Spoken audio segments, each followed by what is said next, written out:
Du lytter nu til Podcast Unik. Jeg er din vært, Niklas Germansen. Og hvis du ligesom mig er vokset op med en helt normal dansk familie, så har du nok nogle af de samme problemer, som jeg har, som går igen i den danske kultur.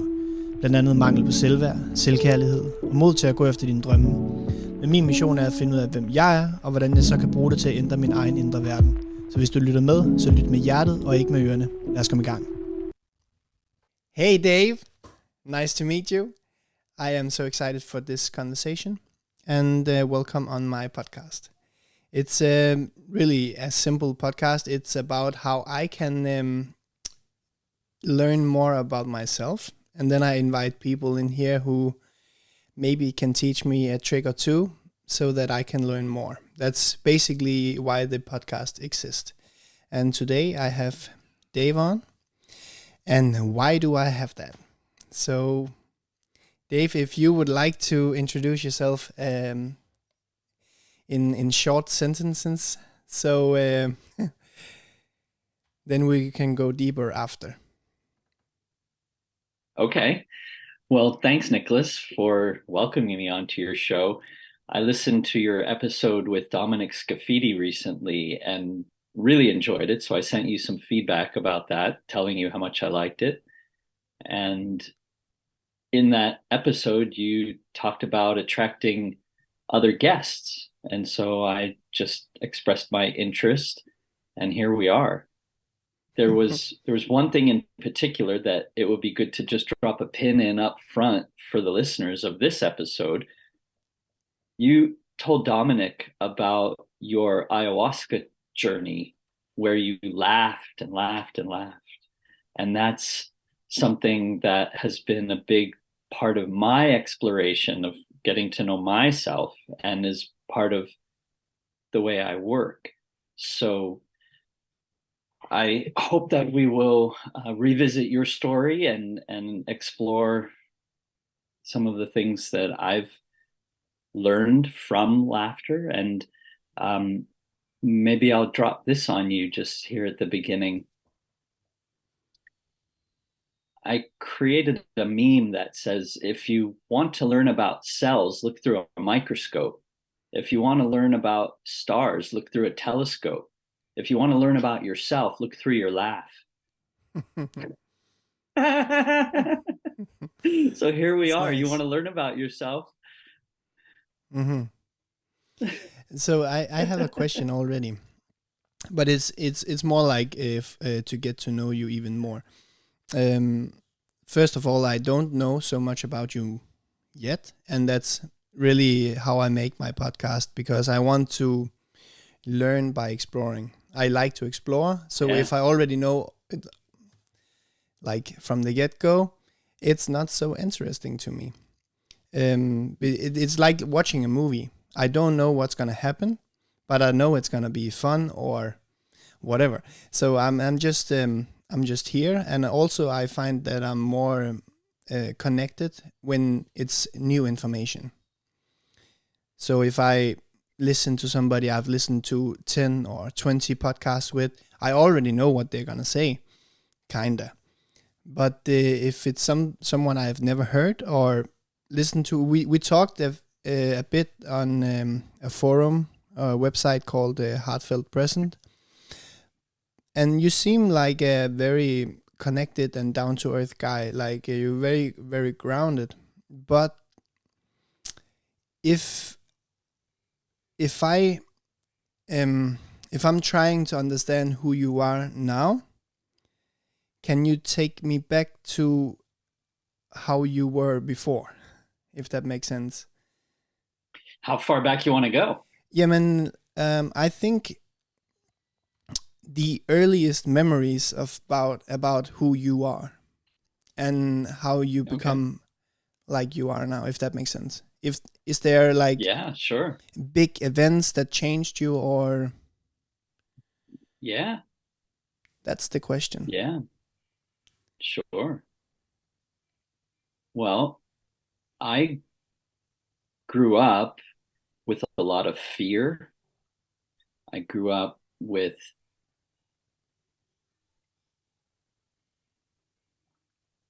being bullied. I grew up with food allergies that,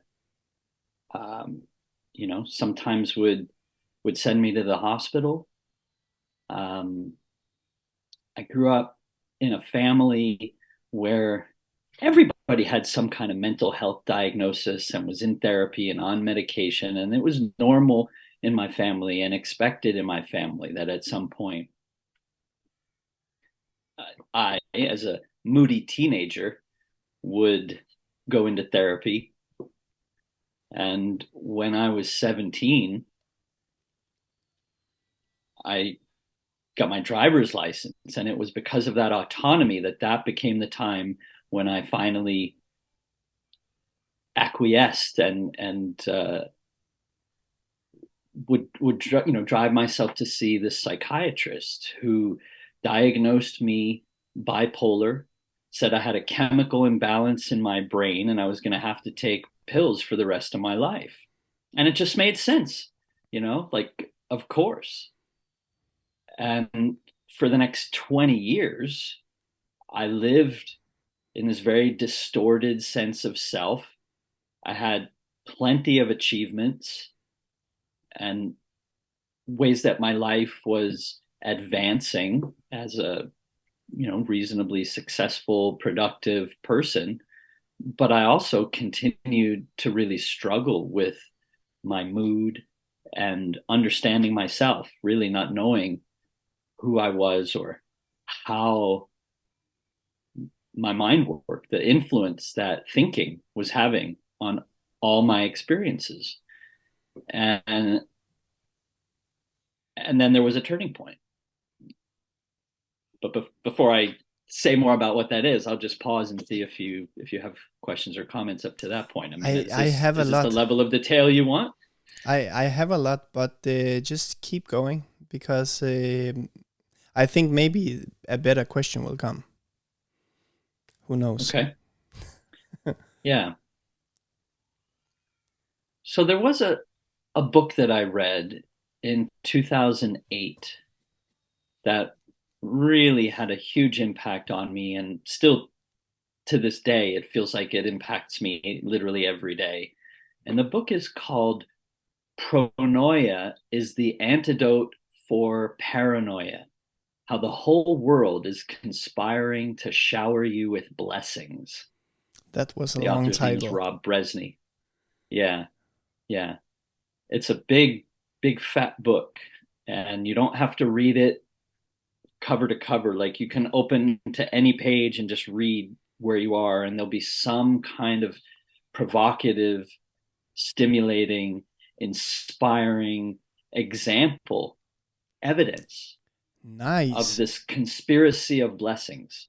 That's what it is. It's an endless compendium of evidence of the Mm. conspiracy of blessings. And the very first night that I opened that book, it's clear, it's so clear in my head.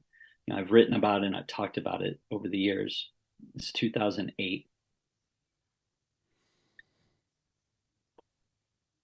I saw the nature of thought, basically. I saw that all the experiences of my past that existed in that moment still only existed as story in my head, and that I could tell myself any story at all about what happened in my past. And when I saw that freedom, when I saw that possibility of my old story not necessarily being true, not necessarily being the only way to interpret my experience, and certainly not what I wanted to continue on with as my story, everything began to change. Just everything. And so I would suggest that we could circle back to some of the initial things that I noticed, but in about 6 months, maybe a little bit more, but definitely less than a year, I made an appointment to see a new psychiatrist I'd never met before. And I said, look, we don't know each other, but I've had this diagnosis for 20 years. I've been on these medications for 20 years. And I think if you just would meet with me a few times, you could make a fresh assessment of who I am and how I am today. And I suspect that you will not find symptoms that warrant a diagnosis of bipolar and the continuation of these meds. And if that's the case, if you don't think that I presently present as a person who should have this diagnosis, that you'll help me get off these medications. And that's exactly what happened. Mm. So after 20 years, I got undiagnosed and unmedicated. And That's so good. that was a huge turning point for me. And so, I've glossed over some of the things that were initially visible or noticeable to me. And then of course there's 13 years since then where seeing more and more clearly who I really am and the nature of thought and pronoia. That's just continued to allow me to have a better and better emotional quality of life. You mentioned allergies also. Have you seen any change there? Yeah. Really? What kind of allergies? About food allergies. I used to be severely allergic to nuts. So the very first time was you were going nuts. Like I'm going nuts. Yeah. It's very, very clearly remembered story in my family. About a week before my first sister was born, so we know what the date was. My mom was very pregnant, and it was a family event, and somebody gave me a piece of chocolate, a candy that had walnuts in it, and I ate it, and it nearly killed me, and they took me to the hospital, and that was the first time. And then there were many subsequent experiences where I accidentally ate nuts. It was like, okay, I know I'm allergic. I'm not trying to eat these, but they sometimes are in foods and I don't realize it. And so that was one kind of allergy. There were others, different foods, but that was the primary one that I would accidentally eat. Other foods I completely successfully avoided, because allergy testing told me I shouldn't eat them. Things like eggs and shellfish and berries. Yeah. And after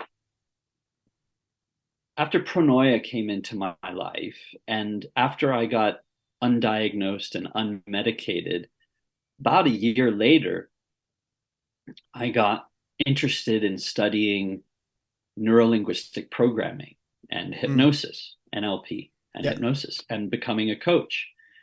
And so, some months later, I did.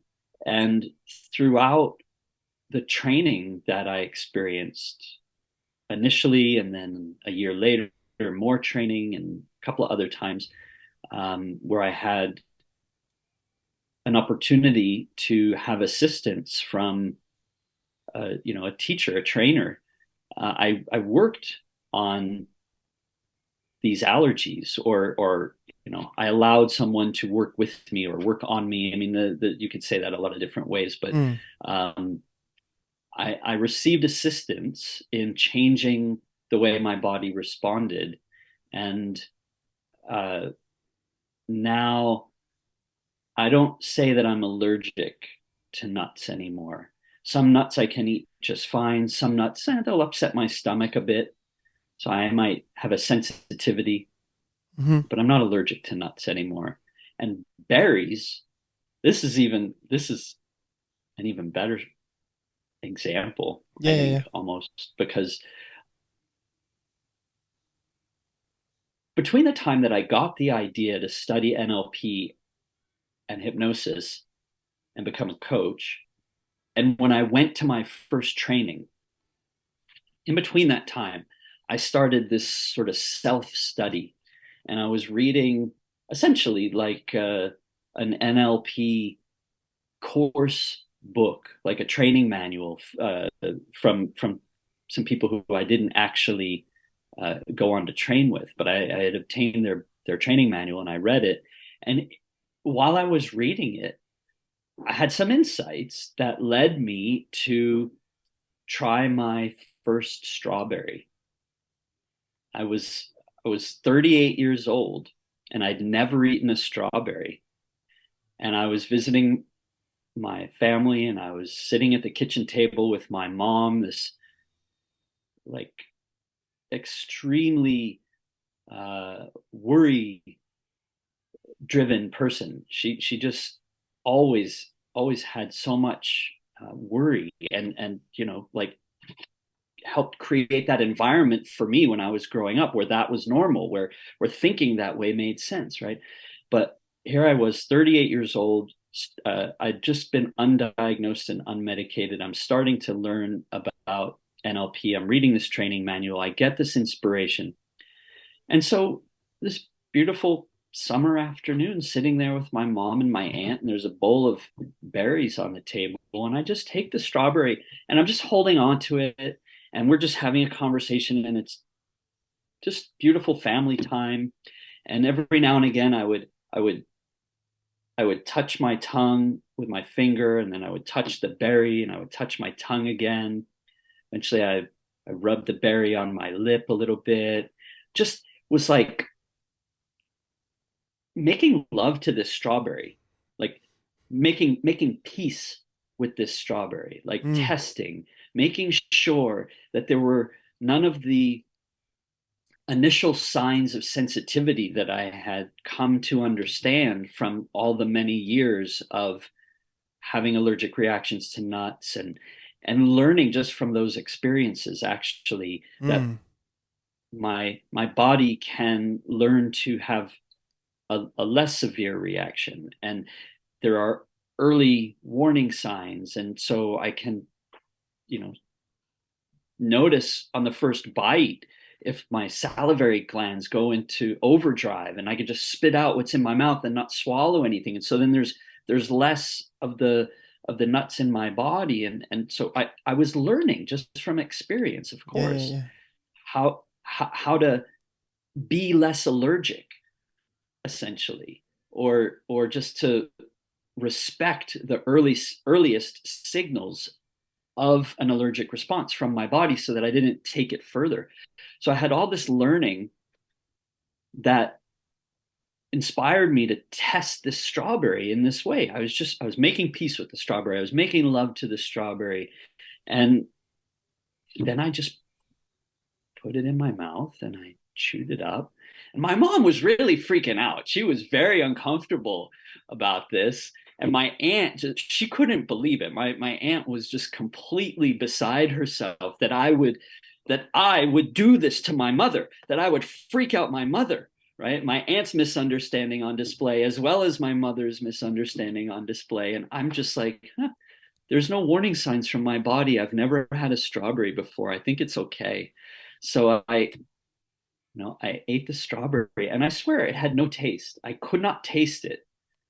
And I think it was maybe because there was a lot of other stuff going on and I had no frame of reference for what it should taste like or could taste like. I think I just couldn't understand. I think I was still having a misunderstanding too about like how to identify the flavor of strawberry while it's here in my mouth. But I ate the strawberry and I said to my mom, I'll stop at one just to, give my body time, make sure that it is okay. And everything was fine. It was completely fine. And the next day I ate another strawberry.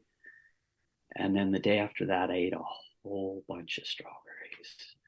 I love strawberries now and I can taste them. And all of that was before I went for any actual training.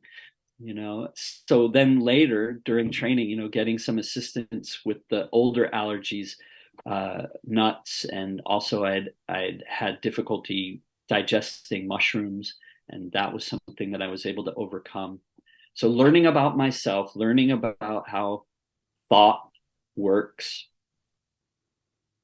has totally transformed so many things about my life, including my ability to eat more foods, including my ability to not need medications, and being more clear about who I am and how I can be of service to other people in the world. It's such an amazing story because, and the reason why I'm interested in allergies, it's because my son, my 7-year-old son, he's allergic to peas, like a strong allergic to that, and not many people have that, and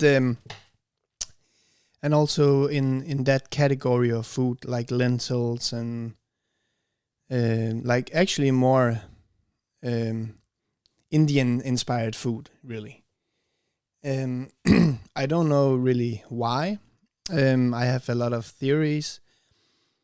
And also I have a lot of theories about how you can make your body healthy again. Like if it has the possibility to be like unhealthy, or I mean, if it has the possibility to make itself sick in some way, it must have also the possibility to do the opposite. I mean, I don't see how there's only could be one way in this infinite universe. It's like it almost sounds like it's not possible. There's only one way, and you have an allergy, and that's it. I don't see how that's the only possibility. That seems to me like very bizarre, and I mean the chance for that is so low, really. But of course, if you are walking around with the same mindset or the same way you view yourself, or like I read the other day that we have about 60,000 thoughts a day, and 80% of them is really negative, and 80% of them is the same as the one you thought like yesterday.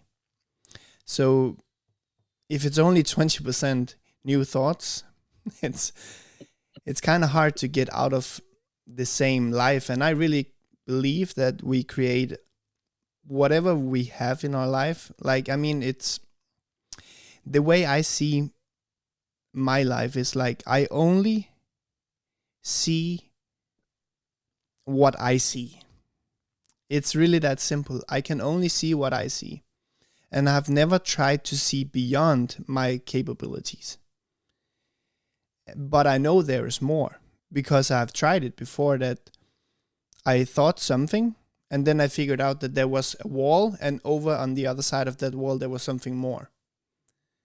So I know where I am right now. The current is only where I am right now, but that's not it.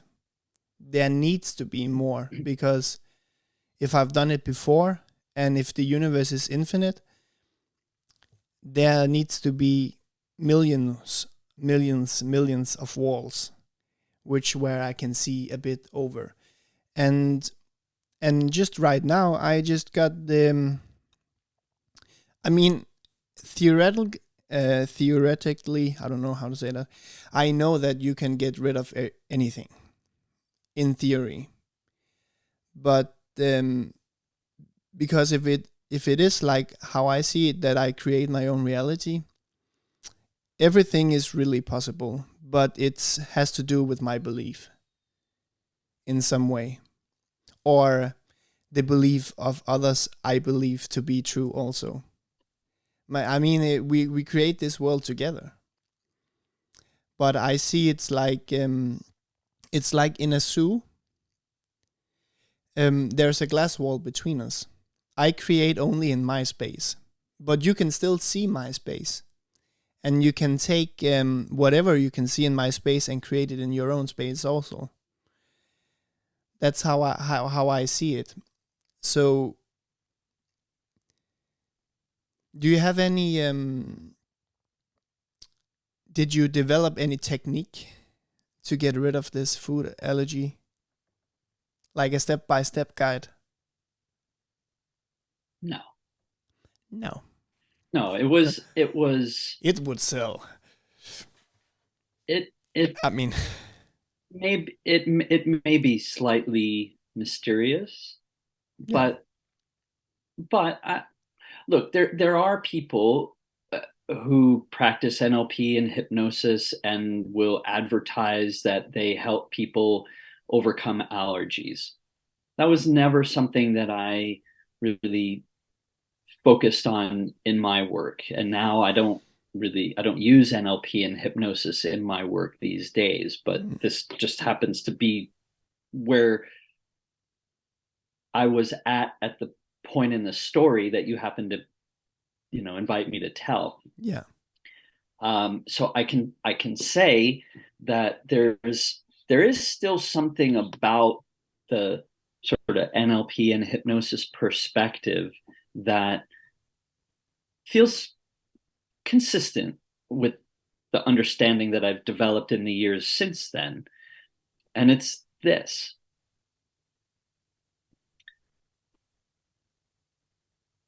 your body has an immune system, and for the most part, it functions correctly, and you can be grateful for how well it works. But sometimes it might be a little overprotective. It might be overzealous. It might get triggered at a time when you don't really need it to.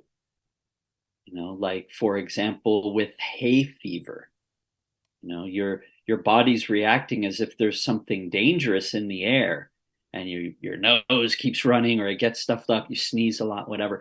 So yeah, your body's trying to protect you, and then you take an antihistamine, you take a tablet to calm down that response. That response you could just think of as a temporary, innocent misunderstanding. Your body thinks something is dangerous that's not dangerous. And so it's the same way with food. That was the understanding that I took away from the methodology that hypnotists and NLP people will be using. So you asked me, are there techniques? I don't use them, but there are people who use techniques to address that kind of an issue, allergies with people. and I think I know why you And don't use techniques. I mean, it's when you're grounded in the understanding of how thoughts works, you don't really need techniques, because techniques is just another thought, and that just makes it even more real. I like to say that I'm usually discussing something that is not real. I mean, it's real when we are talking about it, but because we create our own reality, and we, like God, we create with our words, our thinking, because we only really see our thinking, like we see it from inside. It's actually very bizarre when you think about it.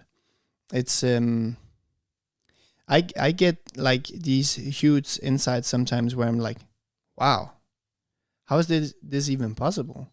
I when I'm trying to explain to people that, because I want to understand it more, so I'm trying to explain, and every time I explain, I know it. Like every time I teach, I learn more. So it's I but there is there's one thing I would like to learn even better. That's I mean, I'm trying sometimes to help people see what I see, and that's a very difficult thing. It's and I know in the 3P community we talk a lot about pointing in one direction, and really just keep doing that. But sometimes I would just like to just upload something into somebody's mind and not point so much, if that makes sense. Yeah. It Well, gets, maybe you could fax it in there, or or send an SMS or whatever, MMS. I mean, it's difficult, but I have this metaphor for how I see it. It's we have in our dreams, we are sure that whatever we experience in the dreams, when we're not sure that it's a dream, we are sure that it's real life. And people are talking to me, people are touching me, I can do stuff, I can even work while I'm sleeping. And it feels real. Like real. There is no difference between now and when I'm sleeping and I have a dream where it feels real. And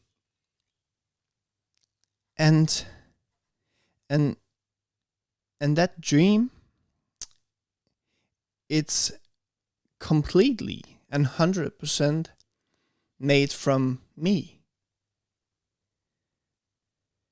And when I, for example, I'm speaking with you now, you would say, like somebody else could say in a dream, yeah, Niklas, but I'm also here.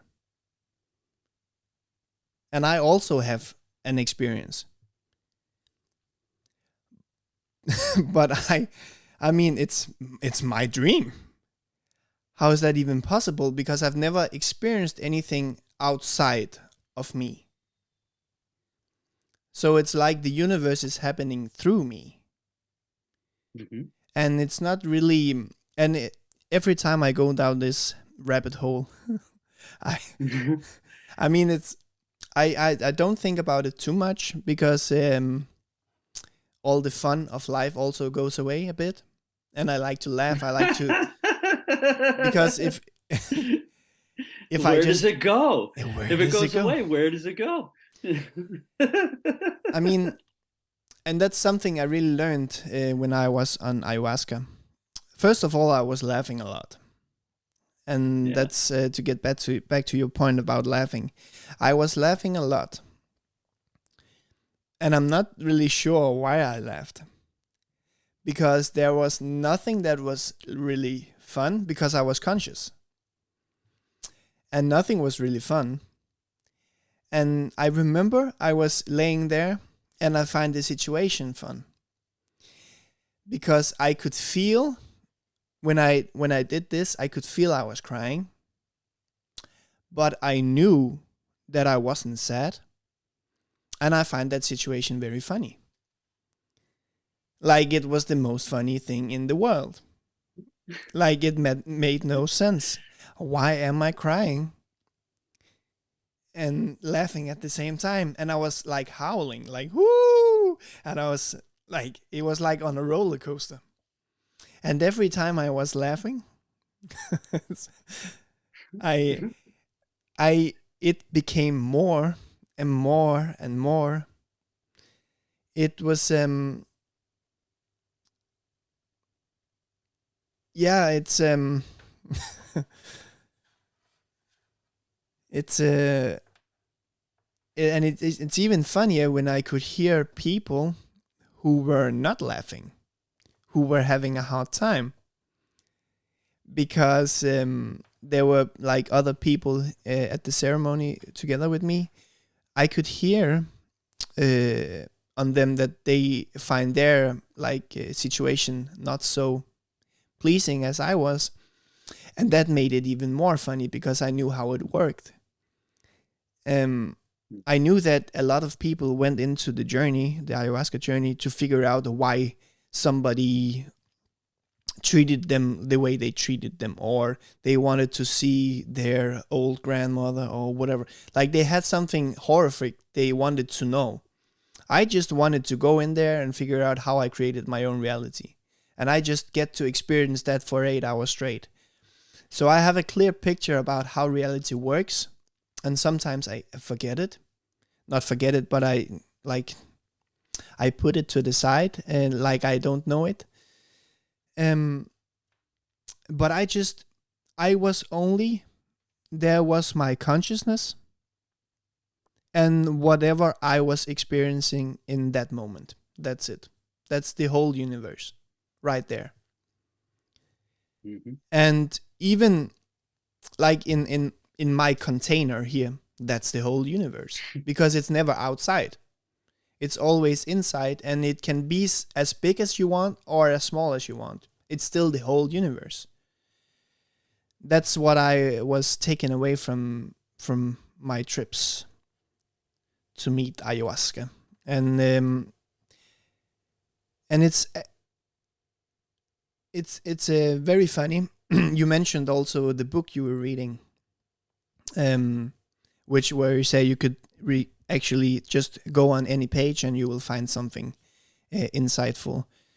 I was thinking about creating a book like the Bible, kind of way, in sentences, like all over the book. It doesn't matter where you like open it, you will find something insightful. And it's just funny how I think about something and somebody mention it, or somebody like you are apparently pointing to that again. So that comes into my mind, and I'm like, yeah, maybe that's a good idea, because I can see that Dave, he got some insights with a book like that. And sometimes I think the best thing in my life is that I know I create my own reality, and sometimes it's the worst.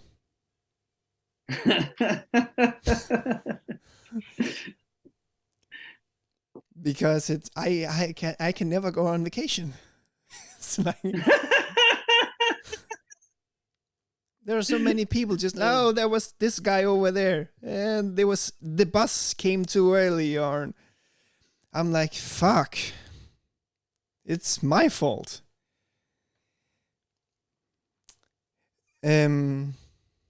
So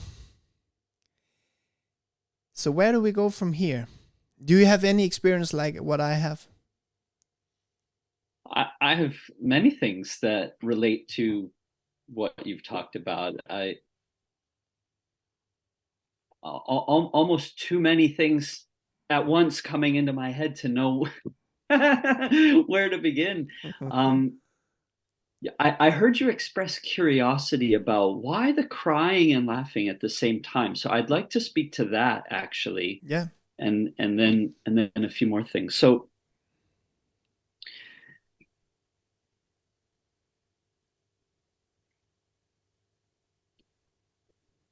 around the same time that I started exploring NLP and hypnosis and coaching, I also started exploring laughing on purpose. Mm-hmm. And originally it was in a very specific format or form, right? It was an exercise class. It was very social. It was very fun and playful and childlike. And there were instructions, do this, do that, do the other thing, and laugh as you play this way, play that way.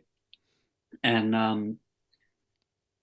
I felt the power of the laughter, but I also got really curious about what's beyond these instructions and the form. And so I started to explore on my own outside of these classes that I was going to. Mm-hmm. And that exploration has never stopped to this day. And the first big phase that exploration went through was, or what was revealed to me from the first big phase of that exploration, was that laughter is hypnotic. Right? You got to keep in mind what else was happening in my world at the time. I'm studying hypnosis. I'm a new practitioner of hypnosis. I'm coaching people. I'm also exploring laughter, and I'm experimenting. And so if you look in any hypnosis literature, textbook, go to any training, one of the things that you'll be taught is a a sign that someone is going into hypnosis, a common part of that experience is what's called lacrimation. And this is just the activation of tear ducts. So we produce tears even though we don't really feel like we're crying. Like to an observer, you're crying. To the person going into hypnosis, like it doesn't feel like you're crying. It just is the activation of your tear ducts. And that's called lacrimation. The same thing is very common when we laugh. We've all had the experience. It doesn't require ayahuasca, right? People who get really caught up laughing, enjoying themselves, they maybe losing control because it's so funny they can't stop laughing. Sometimes people will lose control of their bladder and they'll piss themselves. And sometimes their tear ducts will activate and they'll cry from laughing so hard. So this was one of the ways that I initially noticed that laughter and hypnosis have these parallels, and it's not uncommon what you're describing. No. Yeah, I can also see it in my past. But it's in this serious world we have right now, it seems like there are longer and longer between very good laughs. Well, I see that is true for many people, but it does not have to be true for any people. No. And my life over the last 12 years of experimenting and exploring laughter is proof of that. And all the people who have laughed with me over the years have evidence of this in their own experience. So the way I look at it, laughter is the sound of joyful breathing. It's just breath and sound. Same as speaking, only without words or thinking. Laughter is the sound of joyful breathing. And your infinite laughter supply is always available. I mean, I laugh a lot, but not that kind of I wanna die laugh. The very the very good one where, I mean,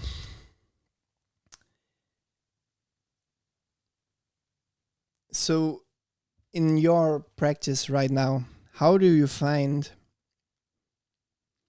ways, or if you do anyways, how do you find ways to laugh hard?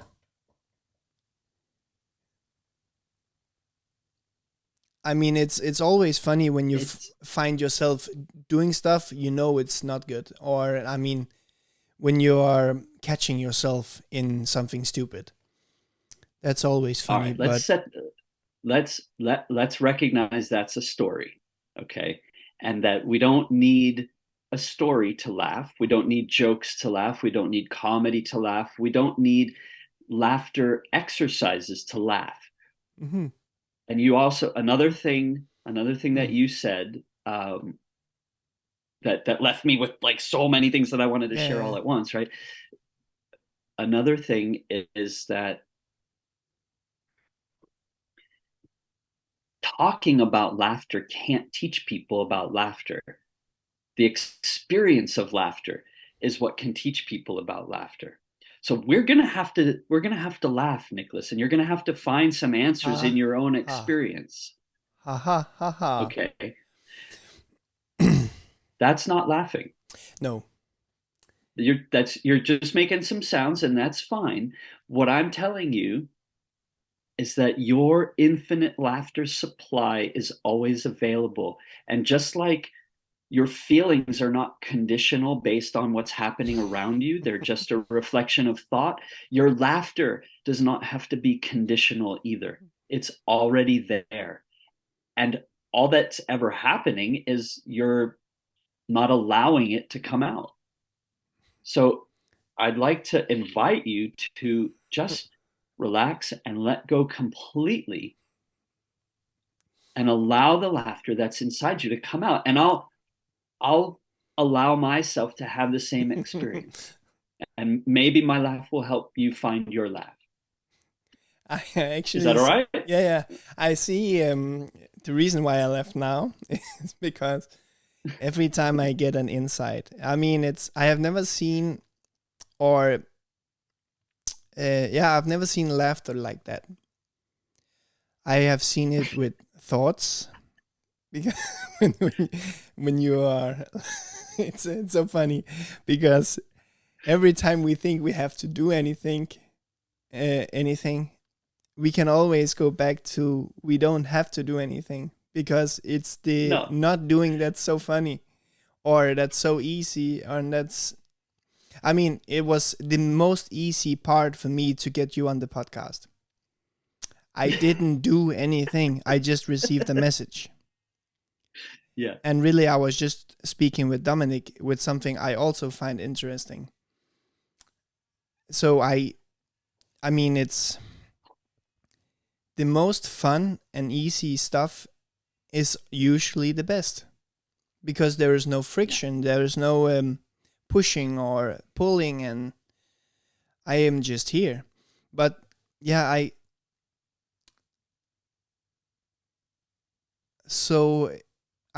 see, I feel where it's coming from, because it's the same with thoughts when we don't try. Yes. Yes. Yeah, And because I felt this it before. I experience. was trying it not to laugh and not to do anything, just relax, and then it actually came. Yeah. So this also speaks to the point that you raised about you want to teach, you want to be able to just zap an idea into somebody's head, but you know from experience it doesn't work that way. But you can co-create experiences with people where you know what's there to be seen, what's there to be noticed in the experience. Mm-hmm. And if you just have an experience with somebody and then ask them about the experience, this is the way that I point. I laugh with people and then I ask them, what did you notice? Because I know two things. One is there's an infinite number of things to notice. And so every day I'm laughing, and every day it's possible I'll notice something new and different. And some of the things that I know are always there for all of us, the nature of thought itself, which is the same for everyone, it's always in evidence. We can always spot the evidence of it in every experience. Yeah. Right. What we're talking about is the three principles that Sydney Banks taught. Right. That is just a description of experience. The three principles are always there to be noticed in every experience. So how about the experience of laughing? Because it's fun, because it's really pleasurable, because it has all these health benefits, right? We could use any experience at all.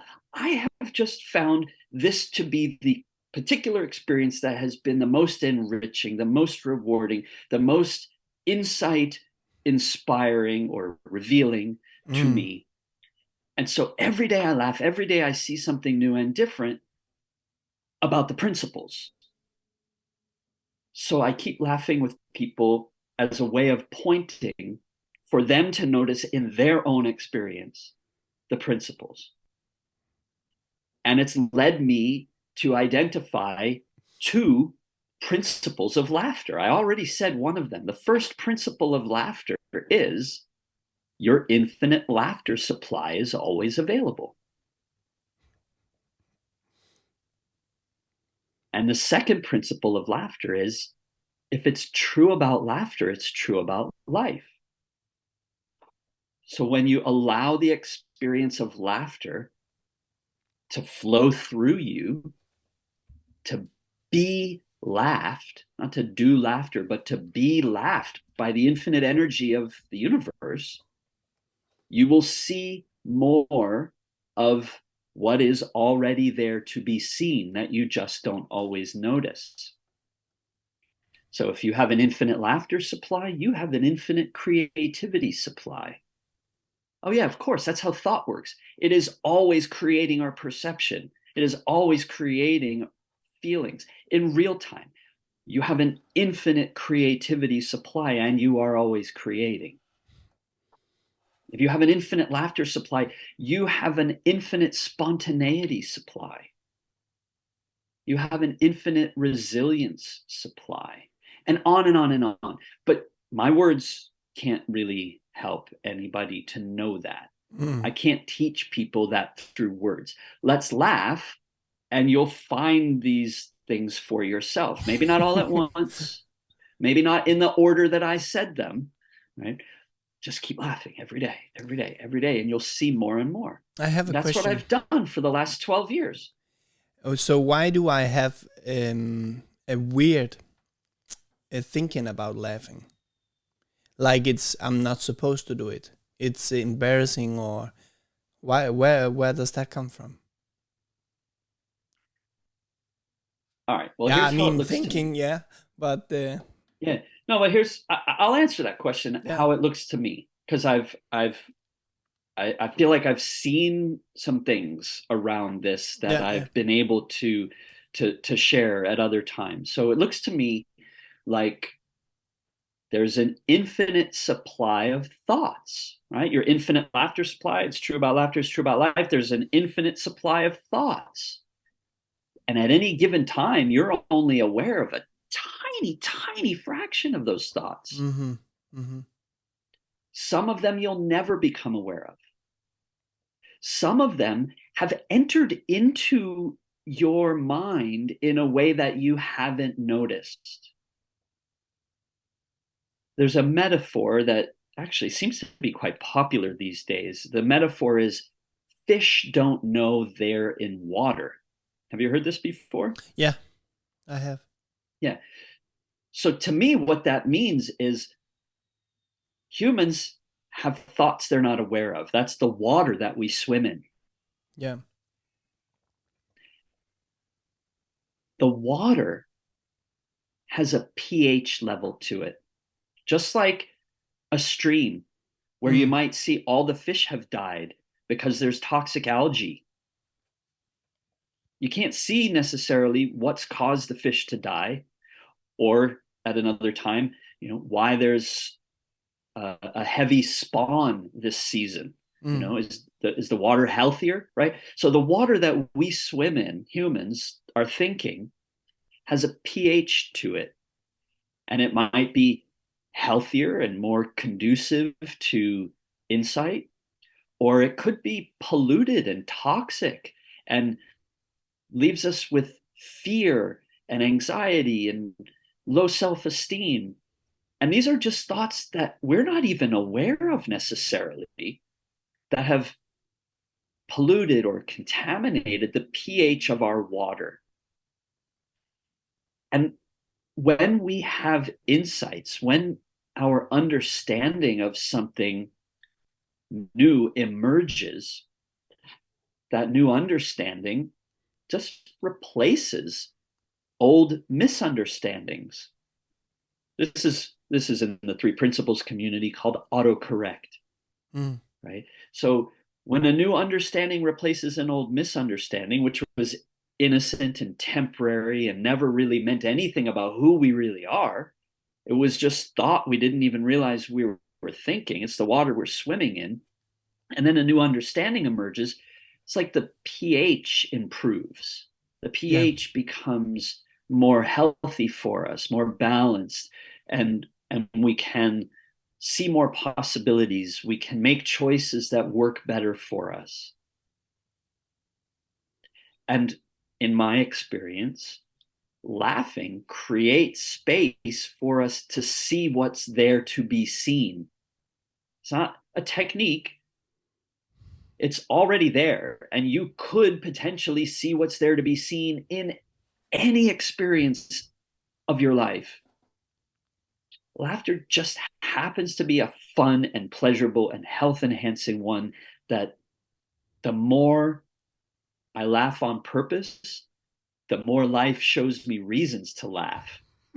The more the universe allows me to notice my own misunderstandings, allows new understandings to replace those old misunderstandings. And the pH gets healthier and more conducive to my well-being. Mm-hmm. Mm-hmm. Okay, so did you answer the question? What was the question? I mean, the question was, why do I feel embarrassed to laugh? Yeah, because you got water. Right? So my pH level is fucked up. That's what you're saying. No, It's I wouldn't say that. No, I wouldn't say that exactly. I would say you've got thoughts that aren't true, just like everybody. We think things that aren't necessarily true, and they're kind of hidden from us. And as you see what is more true, the thoughts that are less true just disappear from the water, and the pH changes on its own.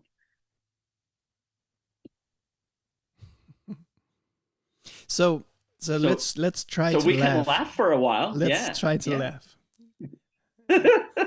Oh, I strongly urge you not to try. Mm-hmm.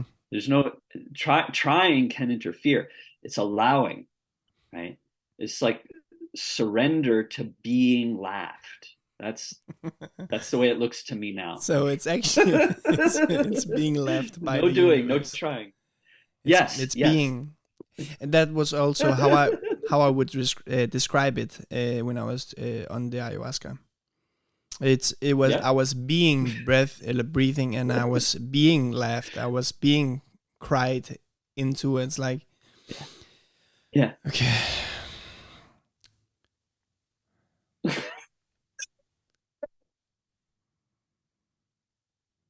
Now I'm trying to have.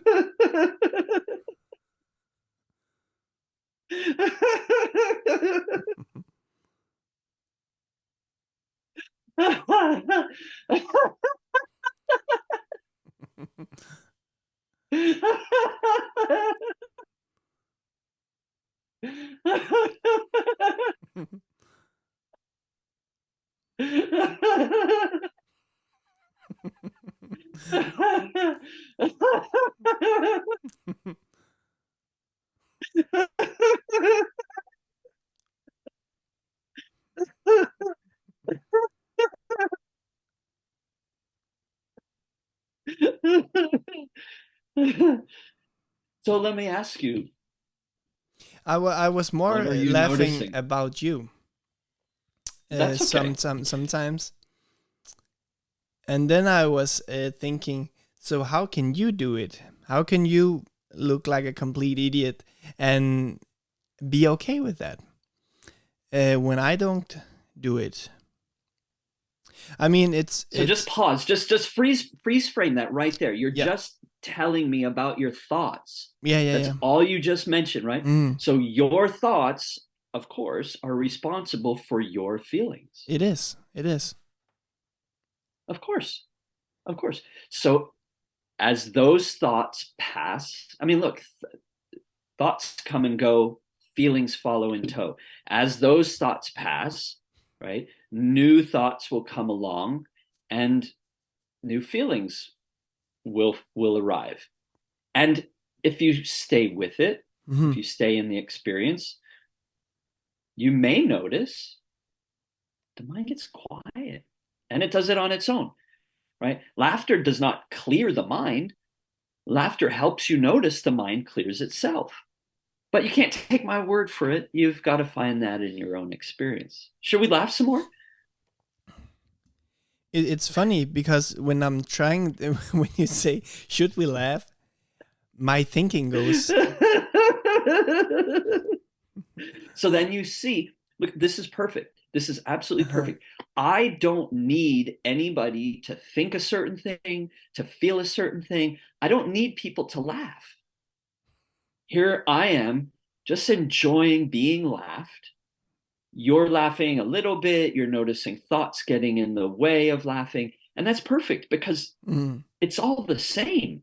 I just get to point to your experience and say, well, what are you noticing? Well, I'm noticing these thoughts. And then what? Well, then these feelings seem to tell me not to laugh. And so the thoughts create the feelings, and the feelings are creating or inhibiting the action. But it's all there to be seen. And that's how it works. This is just more evidence of it. I mean, it's very funny because when I think about I have an infinite laughter supply, I begin to laugh. How fucking amazing is that? You have an infinite laughter supply.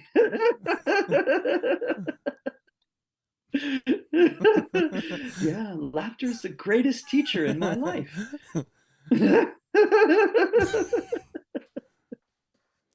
But if I hold my thought and I have an infinite laughter supply, it just goes on. If I try to laugh, nothing will come. I will only laugh because you're laughing. But if I see that I have my own infinite laughter supply, because it's not yours I'm using anyway, so it must be my own. I'm very clear about that. Because my feelings are my feelings. So I see. And I did caution you not to try. Well, not caution exactly, but I did suggest that trying will get in the way. Yeah. It's the same with thoughts. Yes, exactly. Actually, it's just another flavor of experience. Of course it's the same with thought. Of course it is. It's very funny because you have this one thing, two things you're saying. You said the infinite laughter supply, and just that sentence gives you permission to laugh. Do you have a similar sentence for thoughts? You are not your thoughts. It only feels like you are.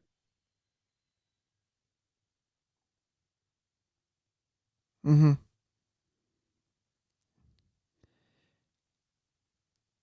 Also, you could say you have infinite positive thoughts, like a positive thought supply.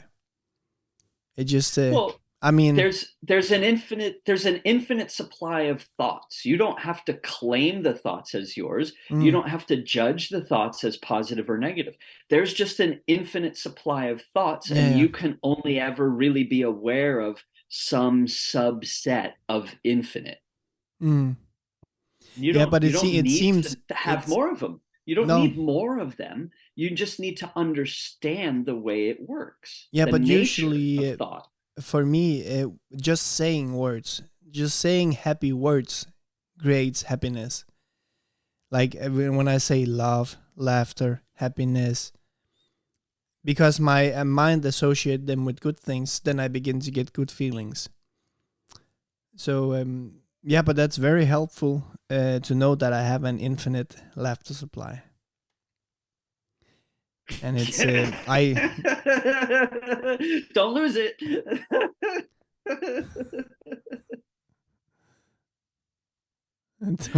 don't lose it.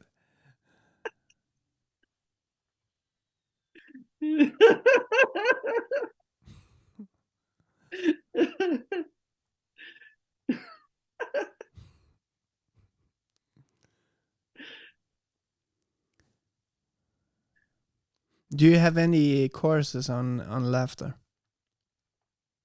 Yes. I have a whole bunch of them. Really? Yeah. Okay, that's good. But they're only partly about laughter. Yeah. Laughter is just the learning platform. Mm-hmm. Laughter is just the vehicle for pointing.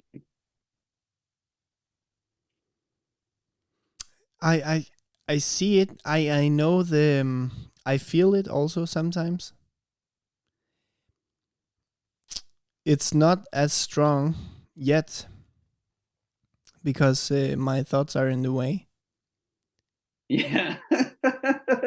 But that's a great thing to realize. Not everybody gets that right away. It was the same when I was discovering the 3 principles. I wrote thoughts create feelings, and I had it on my phone screen. my lock screen. So I saw it all the time, and I knew it intellectually. So when something bad happens or in the world, I would say maybe I just think that happened or whatever, and then created a bit of space, a little bit of space where I could just not react to the thoughts, so a better thought could come. And then I read the Enlightened Gardener, and then I really got it.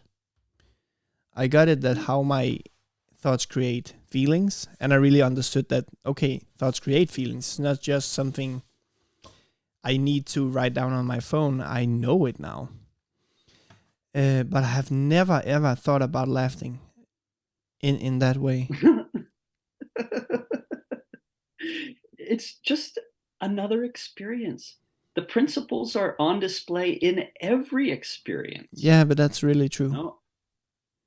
Yeah. What would you say laughter is?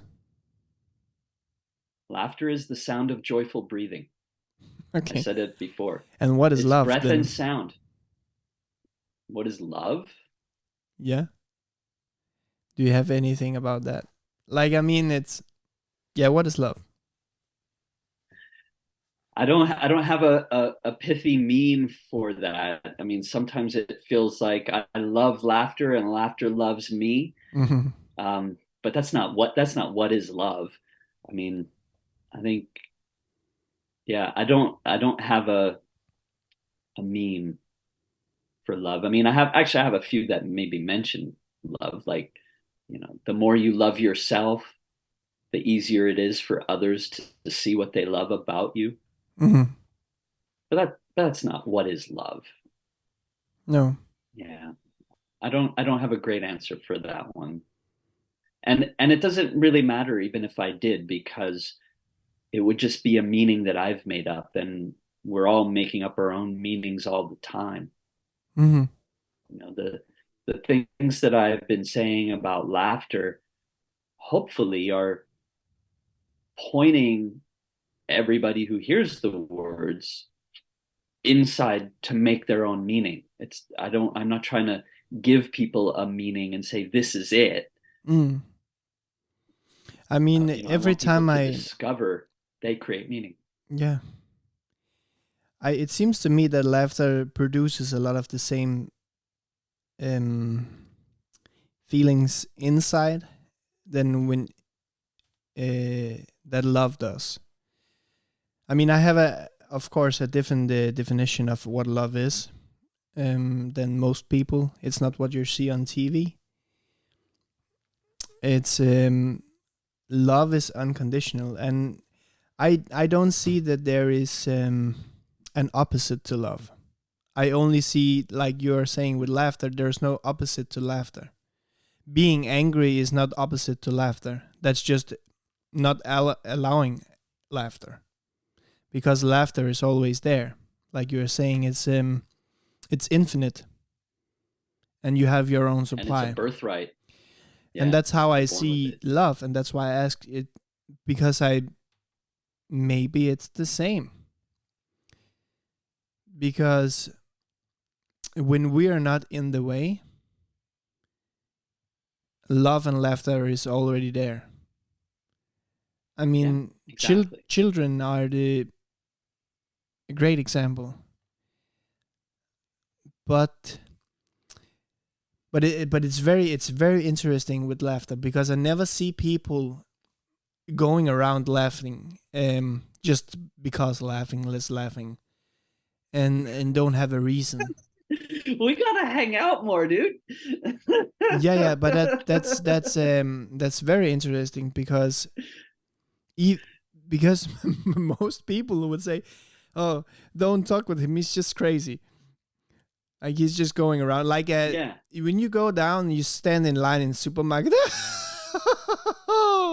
and we're like, "What the fuck is going on here?" Oh, that's just Dave. So yeah.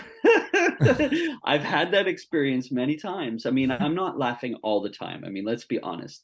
I don't laugh all the time, and I do experience a range of emotions just like all humans do. Yeah. But I have I have experimented with and explored my laugh in all sorts of contexts and settings. It's common for me to get on the train here in Melbourne and be on a call where we're laughing, and I'll just sit on the train and laugh, and I really am completely unconcerned about any judgment from anybody else, right? But I understand that's not the experience that everybody would have, right? If I ask my neighbor, get on the train and sit next to me and laugh when I laugh, he might not want to sit so close to me. He might think, like, this is weird. This is, I get it. I get it. But do you get that that's just thought? That doesn't change the fact that your infinite laughter supply is always available, and you just have a thought that maybe it's not so available right now, or that you don't want to access it right now because you're having thoughts that make you fearful of the judgment from other people. Mm-hmm. It's perfectly fine. That experience can teach you just as much as the experience of laughing. Yeah. Like trying and struggling and failing to laugh can teach you exactly the same things as laughing.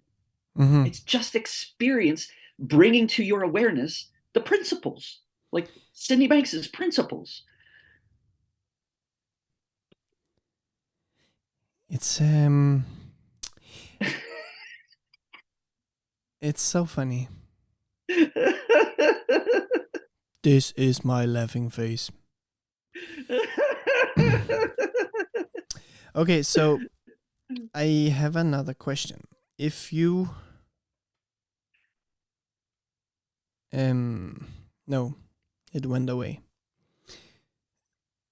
I'm thinking about something that I had something, but then you started laughing. And then I forgot it totally. Maybe it will come back. No, it's okay. You can always laugh. It's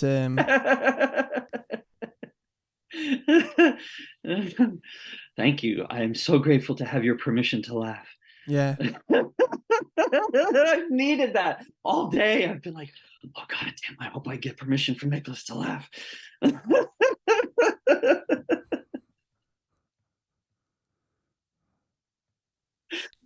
Oh, if only everybody would give themselves permission to laugh. Just allow it to come out because it's already there. Live in understanding, the knowing that it's already there, and you will have this understanding, this knowing of the nature of thought. At least that's what it looks like to me, that one is pointing to the other, potentially, if you look in your own experience. Mm-hmm. It's funny, I have so much resistance. I'm not laughing at you. I'm laughing. Yeah, no. You're just being laughed. It's not your fault. Yeah. Yeah. Fault's a great word. You see, I've learned from laughter that the misunderstandings that get in the way of laughter, just like all the other misunderstandings that are the water, right? The thoughts we don't realize we're thinking, but that we're swimming in all the time. They're temporary, innocent misunderstandings. There's never a need for fault, blame, guilt, shame, regret, taking things personally. None of that is required of you. None of that is necessary. That is a choice that we as humans often make without realizing we're making it, right? Because it's part of the water.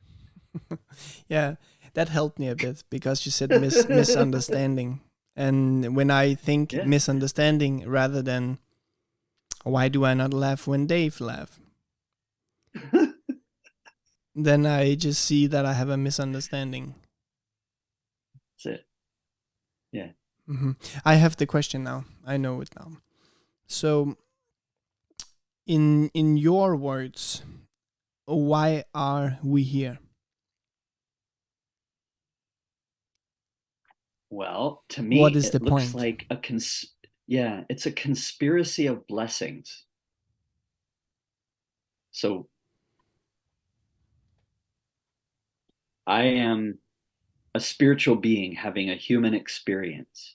We are all one spiritual being expressing into billions of human forms. That one spiritual being is formless, expressing into billions of human forms.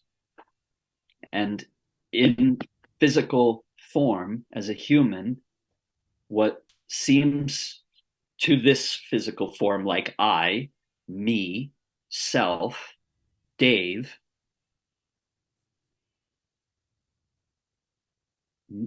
I'm here to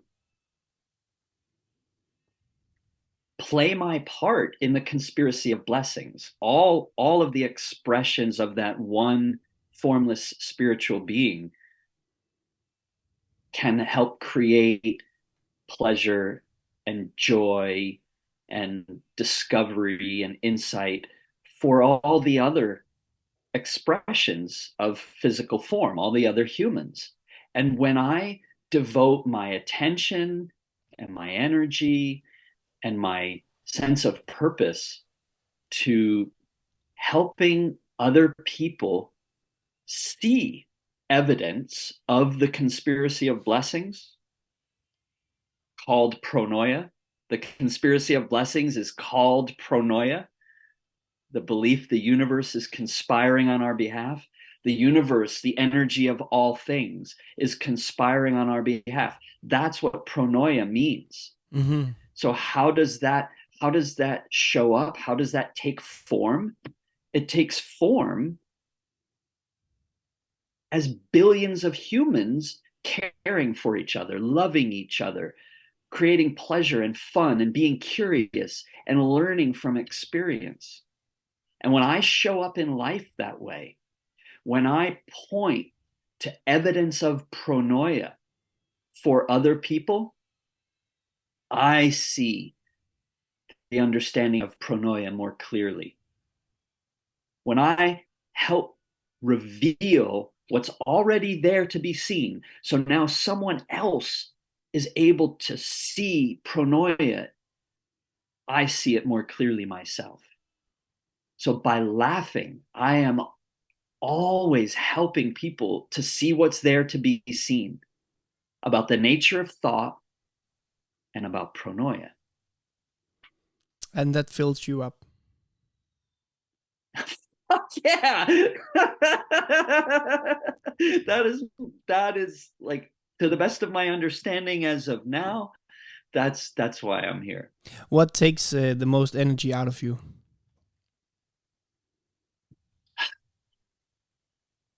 Probably misunderstandings about money. Same.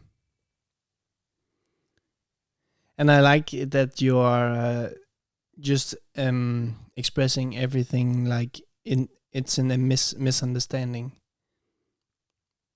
It's a good wording instead of using "I have problems with money." I used to my water used to look like that, right? Yeah. That's what my water, the pH of my water used to include. I've got money problems, or I'm no good with money or whatever.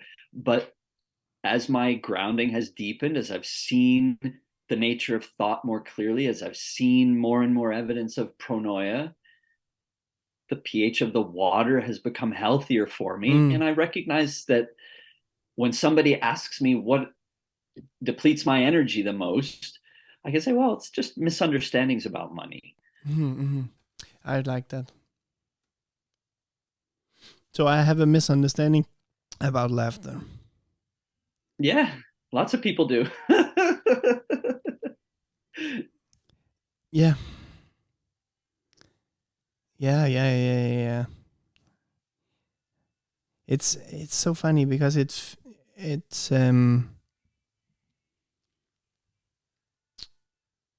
so much conditioning. Like when you are growing up, you have to be so serious. You have to go out and earn money and choose a degree, and there's many things you have to do. Yeah, I mean, or if you you grew don't up in have my to. family, Yeah. And if you grew up in my family, you know, there's so many therapy sessions you have to go to and so Yeah, many pills you have to take. It's the yeah, same. It's the same. yeah. It's you found something in me that I didn't knew I had. I've never I thought love it. about laughing in that way. So that's gonna be something I will be doing a lot more, like daily. I want to Well, be laughing more. I It's appreciate that because that's been something I've been very dedicated to for a long time. And I do have a program that is every day. People around the world join me on Zoom and we laugh together. And then we have a brief moment to reflect because at that point we're all, I would say, laughnatized. We're all in hypnosis from the experience of laughing for 15 minutes. And that just means our attention has gotten narrowly focused inward. We're more receptive. We can become more aware and notice more of what's there to be noticed. And so then we have a conversation about what did you notice today? And this Mm. is where we're exploring the principles through laughter, through the experience of laughter. So, yeah, you and any of the people listening to this can, you know, get a link for the laughter gym, Yeah, you yeah, know, yeah, with this video or on yeah, my website, whatever. It's easy enough to find. But yeah, if you want to explore your laugh, then join me every day, yeah. because that's, you know, available to you. But you got to keep in mind it's not something to do, right? It's about being, surrendering to being laughed as Yeah, a way but of that's the thing. discovering more about being human. I didn't knew that I had so much resistance built Mm. up about laughing because I know how it works. That's pretty clear for me to see. It's already there. So Yeah. that is something I had a misunderstanding about, and now I'm correcting that misunderstanding.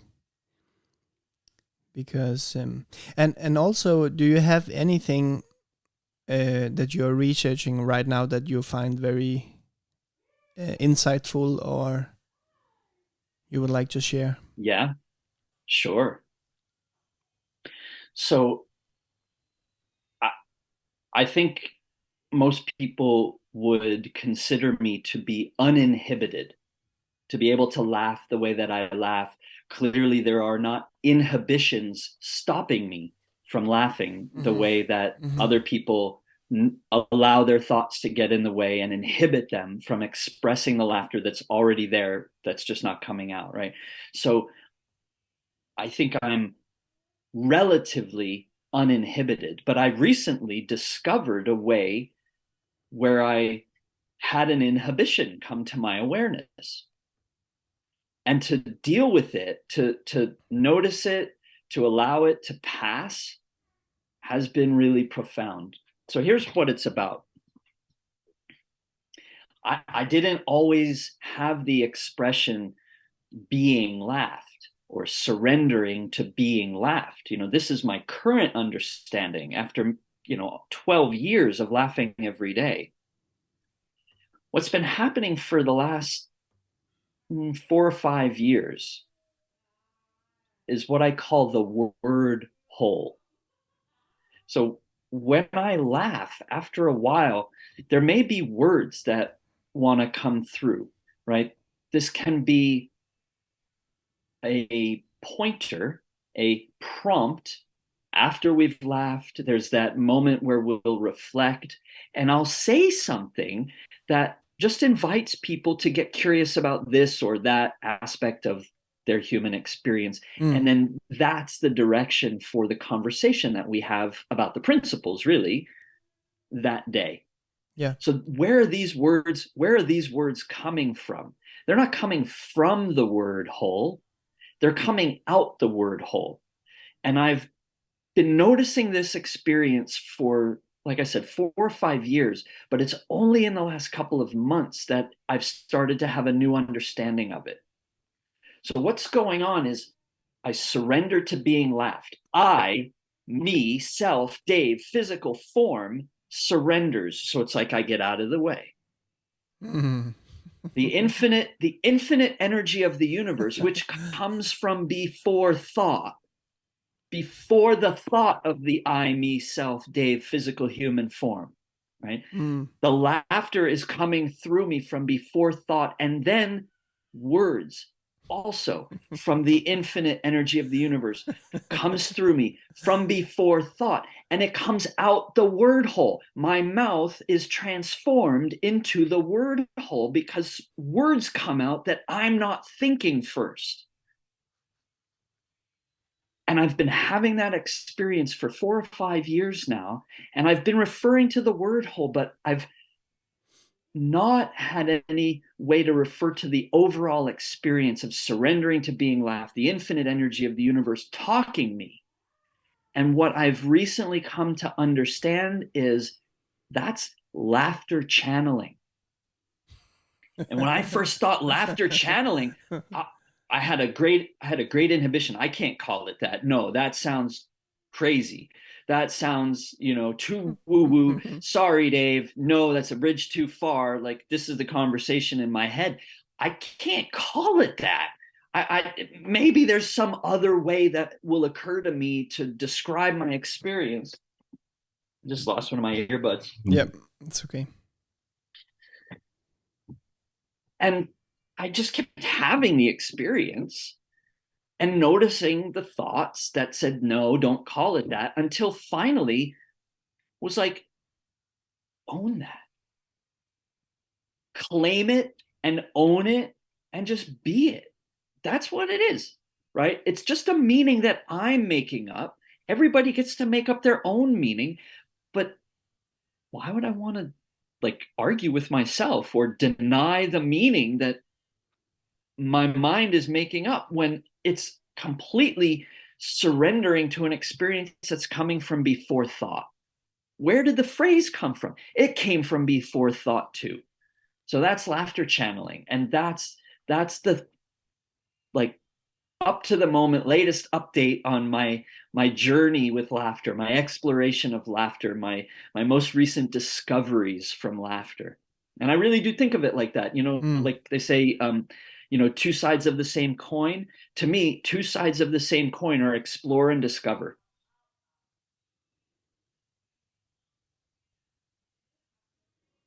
Yeah.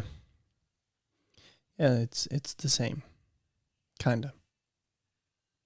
I would say laughter channeling is actually pretty precise. Now, how do you know that? Like, what makes you say that? Because I tried it. Every time I go From away. ayahuasca? No, now. No, okay. I can see that I don't laugh. It's just I'm just a vessel that's being laughed through. Yeah. And I can disallow it or I can allow it. That's right. It's the same with the thoughts. And I tried to keyword tried. Recently because I was thinking about it for a long time, I want to channel. Because I know I can channel. Because I know I can get thoughts that is so fresh that I am. It's not me. I mean, it's not the 80% of what I already know that would came out. It was something totally new. New, fresh thoughts. Like, so I do a lot of meditation, and I like to meditate.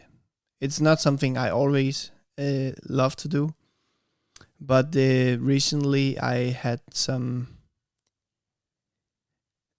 begin to be very good because I'm not trying. It's when I meditate, I just go to my happy place. It's like the same with laughter. It's really a choice Do I want to be left today? Do I want to bring in good thoughts today? Do I want to? It's I see more and more that it's really a choice. You can really just choose. How do you want to feel? How do you want to be? And like it's Be. That's it. Be. That's how it. do you want to be? And it's the Mm-hmm. same. I'm a fitness trainer, and usually I say to my clients that don't go for weight loss because you don't want weight loss. Like, I mean, what do you mean, Niklas? I want weight. No, you really just want to feel free or feel good in your body or whatever. So just be that first, and then the weight loss will come by itself. Because if you are um, being more than you're doing, it's easy. You don't have to get motivation, or like motivation comes because you know how fun it is and you know how nice it is. Like for me in this experience right now, laughing was both good and bad because I saw something that I was insecure about, but I also felt that I was actually being laughed. So I tried both in this conversation. So I know that being laughed, I can choose that even more from now on. Mm. And the same with, yet actually the same with anything. It's like allowing good things to happen to oneself. Like, and it really comes from how you see yourself. And but it's a very interesting point to that you have connected these two, like the three principles and laughing. It's very genius, I must say. I don't know, man. I think the connection was already there and I just noticed it. So I just point to it, you know. And you know, Yep. regarding meditation, sometimes I say that laughter is just a fun and noisy meditation, right? Laughter is the sound of joyful breathing. Like it's like it's like speaking but without words and thinking. Laughter is just a fun and noisy meditation. You're never more free than when you laugh. Mm. Laughter, here's another one. Laughter shines your inner light on gifts you've always had but don't always see. Mm-hmm. Right? Just revealing the brilliance of what's already there within you that you just don't always notice. And it's great because when people laugh with me for the first time, the single most common word that people say afterwards describing their experience is, I feel lighter. Yeah. And so I say, well, do you mean like lighter compared to heavier? Do you mean lighter compared to darker? Do you mean, you know, like your spirit feels lighter and you're, you know, more aware of things that you want to describe for us? Like, what does lighter mean? You know, and I've had all sorts of things. Like some people have told me I feel like I touched God. Some people have told me I feel a glowing orb in my chest. Right? Light. There's so many different expressions of light, and and people keep sharing that with me over and over in all sorts of new ways as their sort of first impression after they've laughed with me, you know, one time. And then, you know, eventually for me, like that didn't come right away, but this idea, laughter shines your inner light on gifts you've always had but don't always see. That was a huge insight for me. Okay, so how long do you usually laugh? The Laughter Gym every morning at 9:30 Melbourne time. We laugh for 15 minutes, just straight through. There's no instructions, no facilitation, nothing, just laughing for 15 minutes. Then there's that brief moment to reflect. Everybody's in laughnosis. Laughnosis is one of the trainings I created. That was how I traveled around the world the first time. It was talking about the parallels I saw between laughter and hypnosis. Mm. It's not the focus of my work now. Now I see things being intertwined, Yeah. like the shape of DNA, the double helix, and every place of intersection, that's where laughter's pointing to the principles. Yeah. The three principles, right? So it looks like this to me. It's an endless series of connections and insights available. So we laugh for 15 minutes. We have this brief pause to reflect where something will come out the word hole as a prompt, and then we'll have a discussion. And those conversations go anywhere from like 10 minutes to 30 minutes on average, sometimes even a little longer. Mm-hmm. People from around the world sometimes will miss the first 5 minutes and they'll join in for 10 minutes of laughing. Sometimes people will join in the last minute or even after they've missed the laughing, because these conversations are gold. They want to be with their community. You know, our membership is such a beautiful, loving community. We have this motto that says, all of you is welcome here. All of you is welcome here. It has many layers of meaning. So for people who are new, the first meaning that they often find is, oh, I can sit here in confusion. I can sit here in discomfort. Everybody will still welcome me, even though it's hard for me to laugh today. And I'm just beginning to explore.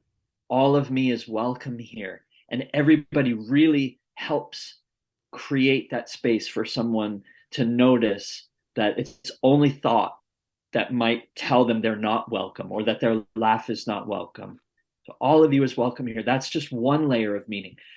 The other end of the spectrum, that's like the smallest meaning. The biggest meaning, I surrender to being laughed by the infinite allness of the universe. Then let's all of the universe laughs through me. Let's do it. Let's how do you do it? Do you set a timer or do you just laugh? Not what you mean for laughter, Jim? Yeah. I mean, we start at 9:30 a.m. sharp. You know, for me, Melbourne time. It's a different time in other time zones, obviously, but and then I can just see when it's 9:45, and you know, I'll just slow down and I'll take some deep breaths and I'll listen. I'll often close my eyes and I'll listen, because people will notice when I stop laughing. That's the cue for them to stop laughing and to just breathe and look within. And then the word hole will open, some prompt will fall out. And I wait, I watch. When everybody opens their eyes, that's when we can start the conversation. If anybody is still having that moment to reflect, we wait. We wait until everybody's had all the time they need to reflect. It's not usually very long, but to me as a facilitator, that's how it works for me. You know, I want to make sure everybody has all the time that they desire for that, and then we can have. And how do you run those sessions? In Zoom or? Yeah, it's on Zoom every day. Okay.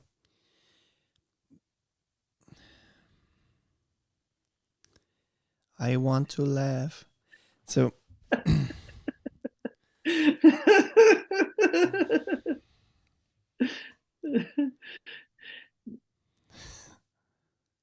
stop stopping yourself.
I should definitely join. Yeah, you're totally welcome. I'm simply too serious. Hmm? All of you is welcome in the laughter gym. And at what time is it where you are right now? Right now it's 8:46 p.m. 8:46. So that, oh, whoa. My day is just beginning. Yeah. And your day is ending. Well, we'll have to wrap up in a few minutes because I Yeah. have to do a volunteer shift for Heartfelt Presence. Yeah. I also have to go to baby swimming. What is the time difference though? What time is it for you? It's 10, almost 11 a.m. It's 11 and it's almost 9. Yeah, so it's a 10-hour difference. So Yeah. for you, Laughter Gym would be 11:30 p.m. right now. You know, when the clocks change, the time of Laughter Gym stays 9:30 a.m. for me, but it would change for you. That's for sure. Now it's 11:30. Yeah. Okay, Dave. So where can people find you if they want to learn more about laughter? Yeah, DaveBermanCoaching.com. Yeah. Is my website. I also have a Facebook group called Conspiracy of Blessings. Mm-hmm. And I welcome people to join me there with projects in mind. Like, what is your heart's most sacred desire? Your heart's most sacred dream for creating the world you want to live in? Bring that to the Conspiracy of Blessings group. Show us how you're being to create that, and ask for help. Ask for co-conspirators to help you create that. Mm-hmm. That's very nice, Dave.